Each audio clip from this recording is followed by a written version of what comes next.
আরজিকর কাণ্ডে নির্যাতিতার বাবা মায়ের বিরুদ্ধে বিস্ফোরক মন্তব্য পানিহাটির প্রাক্তন কাউন্সিলরের।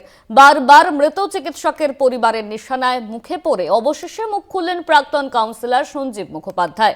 তার দাবি, বাবা মাকে দিয়ে যেভাবে মিথ্যে কথা বলানো হচ্ছে তাতে তিনি আতঙ্কিত।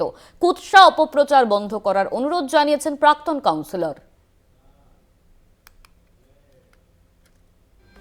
সম্প্রতি আরজিকর ধর্ষণ খুনে আমৃত্যু কারাবাসের সাজা ঘোষণা করেছে শিয়ালদহ আদালত। অভিযুক্ত সঞ্জয় রায়ের সাজা ঘোষণা হয়েছে, তারপরেও বিতর্ক থামছে না।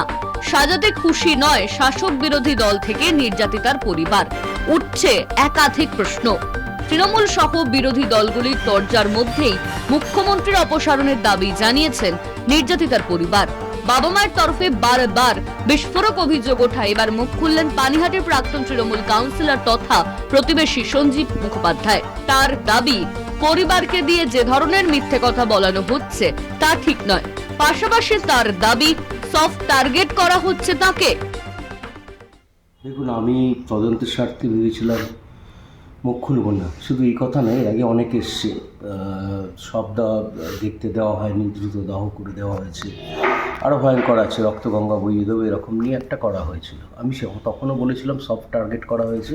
কন্যা সম ছিল নির্যাতিতা। বিপদের সময় পরিবারকে বিভ্রান্ত করা হচ্ছে বলে দাবি করেন প্রাক্তন তৃণমূল কাউন্সিলর। যখন এরকম শুনেছি, বাচ্চাটা তো আমার মেয়ের সাথে একসাথেই বড় হয়েছে এবং ও এত ভালো স্টুডেন্ট, পড়াশোনা জানা, লেখার ছেলে, ব্যবহার ভালো, আমার খুব প্রিয় ছিল। আমি ওকে ডাক্তার বলেই ডাকতাম। যারা বলাচ্ছেন তাদেরকে চাই অনুরোধ করছি, আপনারা নিজেরা পাপ করছেন। একই হচ্ছে, ওই মা বাবাকে আপনারা বিভ্রান্ত করছেন, ওদের এই বিপদের সময় পাশে দাঁড়াচ্ছেন না। অবশেষে যাবতীয় অভিযোগ নিয়ে পাল্টা মুখ খুললেন পানিহাটির প্রাক্তন কাউন্সিলর সঞ্জীব মুখোপাধ্যায়। তার দাবি, আমি বিশ্বাসঘাতক নই, যাবতীয় প্রমাণ রয়েছে আমার কাছে। আরজিকরের ঘটনায় তার বিরুদ্ধে একাধিক প্রশ্ন তুলেছেন নির্যাতিতার পরিবার। অবশেষে আত্মপক্ষ সমর্থনে মুখ খুললেন কাউন্সিলর।